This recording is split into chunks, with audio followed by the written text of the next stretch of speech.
class 7th, welcome back. So we were doing our chapter number 8, weather, climate and adaptations in animals. ठीक है, तो हमने कल तक किया था वेदर के बारे में. सो आज हम जो स्टार्ट करने वाले हैं वो है हमारा क्लाइमेट. कि क्लाइमेट का मतलब क्या होता है. वेदर का मतलब हमने पढ़ा था कि शॉर्ट टाइम के लिए, है ना, कि टाइम टू टाइम जो चेंज होता है उसको हम क्या बोलते हैं, वेदर बोलते हैं, है ना. वो हमने बात की थी वेदर की.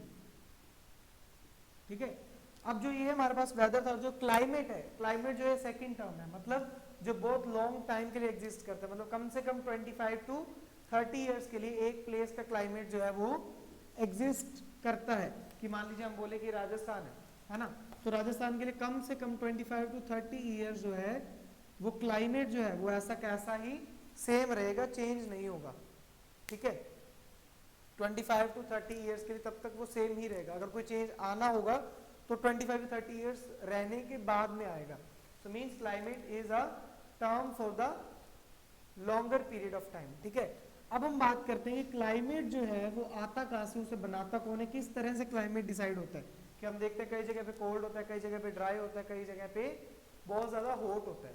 ठीक है, तो इसके कई सारे रीजंस हैं, तो हम रीजन अभी स्टडी करेंगे. तो फर्स्ट रीजन हमारे पास में जो है वो है height above the sea level. कि सी लेवल से कितनी हाइट है. हाइट डिसाइड करती है हमारे पास में उसकी टेम्परेचर कंडीशंस. यानी कि अब सी लेवल जो है हमारे पास में वो कितना है. ठीक है, तो सी लेवल से हम क्यों डिसाइड करते हैं. सी लेवल से इसलिए करते हैं क्योंकि जितना हम सी लेवल से ऊपर होंगे उतना हम क्या होंगे, कोल्ड रीजन में जाते जाएंगे. ठीक है, तो वो आपके पास में क्या है, कोल्ड रीजन में आप उतना जाते जाएंगे. मोर अबव द सी लेवल उतना ही क्या होता जाएगा, कोल्ड होता जाएगा, है ना. कि जो सबसे ज्यादा पास में उनको क्या है, गर्मी लगती है, और ऊपर वाले क्या है, वैसे जैसे जैसे ऊपर जाएंगे वैसे वैसे क्या होता जाता है, ठंड बढ़ती जाती है. नेक्स्ट है हमारे पास डिस्टेंस फ्रॉम द इक्वेटर. कि जो हमारे पास में अर्थ होती है, ये अर्थ का ये हमारे पास में इक्वेटर होता है. ठीक है, लैटिट्यूड. तो जो इक्वेटर से जितना डिस्टेंस होगा, distance from equator decides the climate. ठीक है, थर्ड पॉइंट आपके पास में ह्यूमिडिटी या amount of moisture in the air. ठीक है, या फिर ह्यूमिडिटी कितनी है वहां की, ह्यूमिडिटी कितनी है वहां की, वो एरिया जो है, वो रीजन जो है वो क्या करेगा, डिसाइड करेगा कि कौन से रीजन में क्या होता है. ठीक है, जैसे जहाँ पे बारिश बहुत ज्यादा होती है वहाँ पे ह्यूमिडिटी भी क्या होती है, बहुत ज्यादा होती है, तो वहाँ पे हमें बहुत ज्यादा क्या होती है, ह्यूमिडिटी फील होती है. ठीक है, नेक्स्ट आपके पास में पॉइंट है विंड्स. कि विंड्स कौन सी जगह से हॉट चलती हैं, कोल्ड चलती हैं, किस तरह से कवर करती हैं, या फिर वेदर पैटर्न. देखिए वेदर पैटर्न कौन सा होता है, यानी कि वहाँ का जो डेली जो हमारे पास रूटीन में जो हमारे पास में क्या होता है, क्लाइमेट जो है ये, या डेली का जो हमारे पास वेदर है वो डिसाइड करता है, वो फैक्टर होता है क्लाइमेट बनने का. ठीक है, क्योंकि वेदर जो हमारे पास डेली से डेली चेंज होता है, तो उस हिसाब से हम क्या करते हैं, उस पर गौर करते हैं कि कौन सा उसका क्लाइमेट किस तरह का हो सकता है. ठीक है, सो ये सब चीजें डिसाइड करती है हमारे क्लाइमेट को, कि क्लाइमेट किस तरह से बनता है. अब नेक्स्ट जो है हमारे पास में वो है हमारी एडेप्टेशंस इन एनिमल्स. कि एडेप्टेशंस क्या किया जाता है, एडेप्टेशंस जो क्लाइमेट है उसके अकॉर्डिंग जो एडेप्टेशंस जो है वो क्या है. बात करते हैं एडेप्टेशंस. ठीक है, अब एडेप्टेशंस का मतलब क्या होता है, अगर आपके बुक की लैंग्वेज में से देखें तो that is adaptations can be defined as the changes in the structure or the behavior of an organism that allow it to survive in a particular habitat. ठीक है, कि मान लीजिए हमारे पास में कोई भी एक ऑर्गेनिज्म है.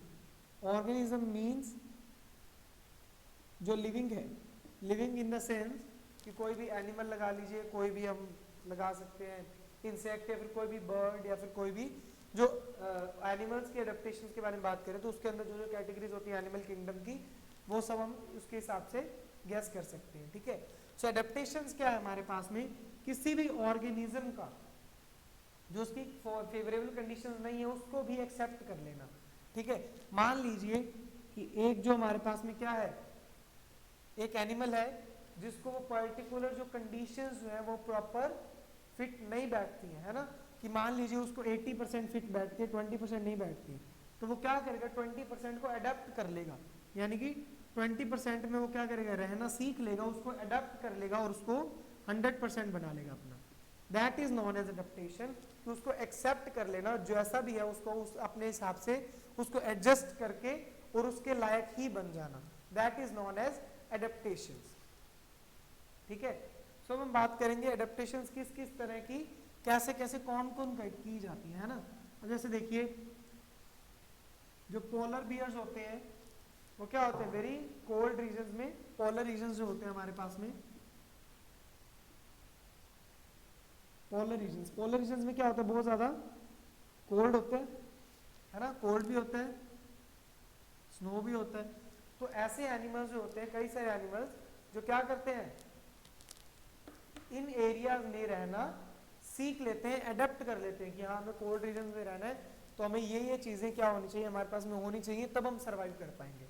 So that is polar region. The polar region में टेम्परेचर जो है वो कहाँ तक पहुंच जाता है, -37 की रेंज तक पहुंच जाता है, -37 डिग्री सेल्सियस।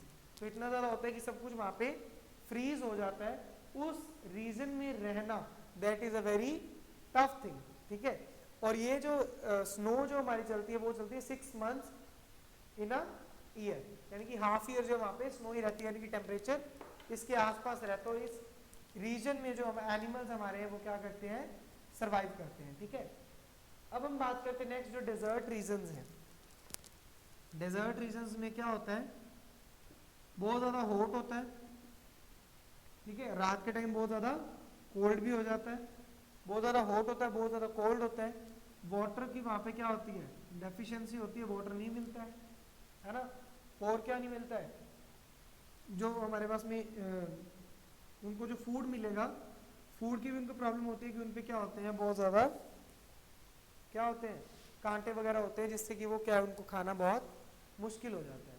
ठीक है, और ट्रॉपिकल रीजन्स में क्या होता है हमारे पास में, बहुत ज्यादा बारिश वगैरह होती है, जिसके अंदर क्या होता है, ह्यूमिडिटी या फिर टेम्परेचर क्या होता है, बहुत ज्यादा बढ़ जाता है, यानी कि 40 डिग्री सेल्सियस के ऊपर तक चला जाता है temperature. That is very tough thing to survive. ठीक है, पर फिर भी उसमें क्या करते हैं एनिमल्स, क्या करते हैं उसको अडेप्ट कर लेते हैं, उसमें रहना सीख जाते हैं। So that is called adaptation.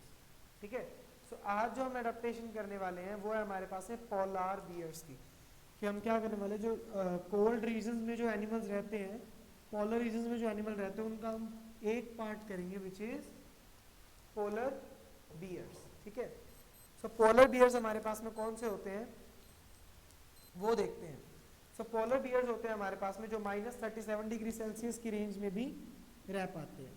ठीक है, इनके पास में क्या होता है, जो हमारे पास में डबल फर लेयर होती है, डबल फर लेयर होती है, जिसका मतलब क्या है कि इनके जो फर है वो डबल होती है, थिकनेस ज्यादा होती है, जिसके कारण ये क्या कर पाते हैं, खुद को प्रोटेक्ट कर पाते हैं सर्दी से। अब डबल लेयर फर तो है ही है, प्लस इनके पास में क्या होता है, फैट डिपोजिशन भी होता है। इनके फर वाली लेयर के नीचे क्या डिपॉजिट होता है, फैट डिपॉजिट होता है, जो इनको क्या करते हैं, सर्दी से बचाता है। ठीक है, इनके ईयर्स जो होते हैं वो बहुत ज्यादा क्या होते हैं, स्मॉल होते हैं, जो इन्हें बिल्कुल भी ठंड नहीं लगने देते हैं।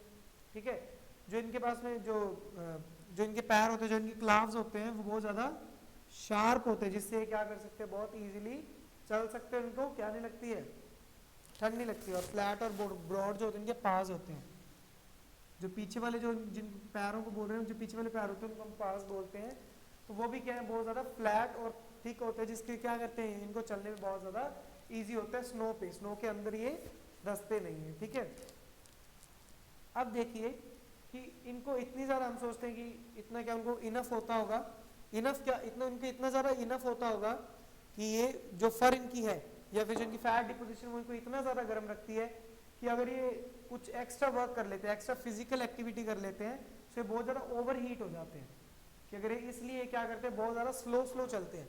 जो बियर्स होते हैं वो बहुत ज्यादा, पोलर बियर बहुत ज्यादा स्लो चलते हैं, क्योंकि जो इनकी ज्यादा फिजिकल एक्टिविटी अगर ये ज्यादा करते हैं तो उसके कारण क्या हो जाते हैं, ये बहुत ज्यादा ओवर हीट हो जाते हैं। और ओवर हीट होने के बाद इनको क्या करना पड़ता है, स्विम करते हैं, ताकि इनको क्या किया जाए, अपने आप को ये कूल डाउन कर सके, ठंडा कर सके। ठीक है, तो ये थे हमारे पास में पॉलर बियर के बारे में बात, ठीक है। अब देखिए इनको एक और फायदा होता है कि इनका जो हमारे पास में कलर होता है वो क्या होता है, वाइट होता है ना। जो पॉलर बियर का कलर है वो क्या होता है, वाइट कलर होता है। सो वाइट कलर जो है वो इनके लिए बहुत ज्यादा फायदेमंद होता है कि वाइट जो है ये उसके बीच में ही क्या होता है, स्नो के बीच में ही छुप जाता है ना। सो दैट कैन हाइड, कि जो व्हाइट कलर जो है हमारे पास में इनका, ये स्नो के साथ में हाइड कर सकते हैं एक दूसरे को। इसलिए इनको प्रे कैच करना है, अपना शिकार करना बहुत ज्यादा इजी होता है कि ये इजीली उनको क्या कर पाते हैं, कैच कर पाते हैं, क्योंकि किसी भी जो प्रे है इनका, जो भी शिकार है उसको ये दिख ही नहीं पाते, because they are of same colour of snow. So ठीक है, सो ये थे हमारे पास पोलर बियर। सो नेक्स्ट हम कल करने वाले हैं इसके आगे जो हमारे पास दो रह चुके हैं कि बर्ड्स और पेंगुइन्स, उसके बाद हम करेंगे ट्रॉपिकल रीजन और डेजर्ट रीजन के animals. So thank you and have a nice day.